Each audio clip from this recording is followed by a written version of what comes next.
contributions so far. What an inspiring evening of debate, and positive debate as well, about a positive future, not just looking back, trying to learn the lessons of the past, as important as they are. It's also about looking forward and building that new economy, that new politics, that new society that people deserve. And I think from the outset, it's very clear right now that the country's at a crossroads. Not just because of COVID and the pandemic and the last 10 months, but we've seen 10 years of austerity, and Labour against austerity, Arise, the People's Assembly, the movement actually, including trade unions, community groups, all of those that stood proud on platforms to fight and provide an alternative to austerity can be incredibly proud of the achievements that we've made during that period in keeping a very real alternative to austerity on the political and economic agenda. And that's really where we are now. Although we've got a Conservative government, of course, we've got a desperate need to put in place a plan to recover and rebuild, not just from COVID and the fallout from Brexit and post-Brexit trade, but meeting the challenges of the climate emergency as well, greening our economy, transitioning our industry, making the products locally through resilient supply chains here in the UK that we need as a nation as well as the globe in order to make sure that we protect our planet and the living standards of generations that haven't even been thought of yet, let alone born onto this planet. So Wednesday's budget is going to determine the government's chosen route to doing this. Is it going to be a continuation of austerity politics, that privatisation, shrinking the state agenda, making ordinary working class people and our communities pay the price, a continuing pay freeze, of course, for our COVID heroes in our public services, our local government and others, of course, or whether or not it's going to be an intervening, investing, supporting budget where we're going to grow the economy, where we're going to create 1 million new green jobs, we're going to go protect our industrial heartlands and our communities, where we're going to use the state as a tool to intervene with a windfall tax on those profitable corporations, many of whom have made billions during the course of this COVID pandemic. Whether or not it's going to be about raising corporation tax so that profit on business pays the price moving forward, or whether it's not closing the loopholes on tax evasion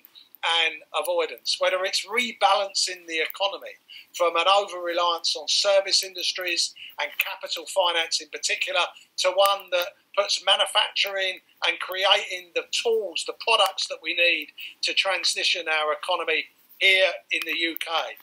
Whether or not the budget invests in people or jobs, paying the pockets of those people that will invest and spend in our communities when we reopen, and we will reopen. The vaccine's going to assist us to put our shops and our high streets back on the agenda, and we need people to spend money back in our shops, in our pubs, in our restaurants, going to our theatres, supporting all of those jobs and those sectors of the economy that have been devastated during the course of the pandemic. We need to end the pay freeze, of course, for all key workers, all of our COVID heroes. When that list of key workers was first introduced, you didn't see billionaires, hedge fund managers, CEOs of big corporations. You saw some of the most vulnerable, some of the most exploited people in industry, right there at the forefront, putting their lives on the line to save other people's lives and to care for the most vulnerable. So if we're going to end in-work poverty, if we're going to make sure that work pays but retirement and no work, unemployment and poverty in retirement ends, ending fuel poverty and food poverty, ending the obscenity of evictions from rented accommodation. If we're going to do that, then we've got to stop the corporate welfare state that subsidises low pay, that allows employers to simply hive off their profits to the nearest hedge fund, to the nearest tax haven. We need to make sure that we close all of those loopholes and increase government debt now to do it.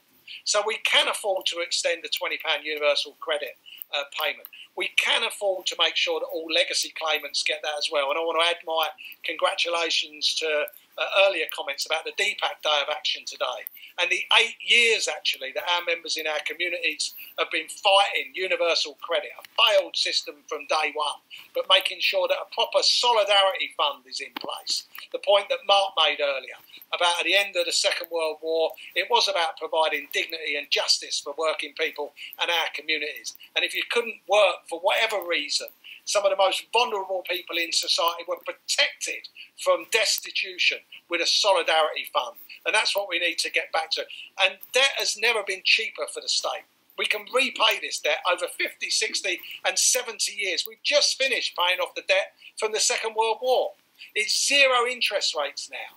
We can afford to have a long-term plan to invest in pay protection, to extend furlough for those that need it for as long as they need it, to deal with its sick pay inadequacies and make sure that people can afford to self-isolate. Because if it's a choice between self-isolating and doing the right thing or putting food on the table, I know what ordinary working people are going to do.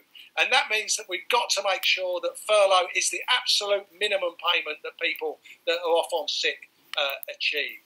We want to make sure that there's long-term support for the sectors that won't return, whether it's hospitality, retail sector, entertainment, core manufacturing sectors. And we need to create the million decent, well-paid, secure jobs that we need for a future. Unionised jobs, God forbid it, with collective bargaining and strong trade union organisation within them, dealing with green tech and new innovations, rebalancing our economy. This week we launched our Magnificent Seven, shovel-ready projects that the Chancellor could pick up on Wednesday and say we're going to do that. Build the council homes that we need and retrofit the rest of our stock. Put broadband into everybody's home. High-speed, fibre-optic broadband, cable, manufactured here. Invest now in green energy, hydro and wind, nuclear and solar. Develop synthetic fuels, gather hydrogen, capture and store our carbon emissions. Make the planet livable and breathable for generations to come. You can have a plan for full employment, but you've got to have a vision to deliver it. We can manufacture here in the UK what we need, and for every one manufacturing job, we'll create 4 elsewhere. We can end homelessness. We can end growing inequalities. We can have collective bargaining and strong trade unions, but they're not going to just give it to us. They've never given us anything. We need a 1945 vision and an organisation that's prepared to fight for it, to drive that rebuild strategy. No business as usual. No 0 hours contracts. No precarious work. No getting hired and fired by an algorithm on a platform somewhere. No minimum wage, low paid jobs that you can't afford to live on. Let's make sure that we've got shared work. We share our commonwealth that we create. Create that new politics, that new economy. All of that is possible.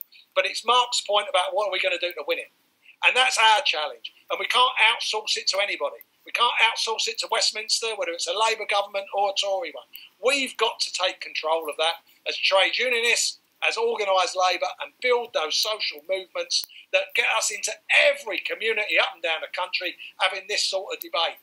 Building, inspiring and motivating people to stand up and join a collective, organised fight back for that better world we not only deserve, but we can win.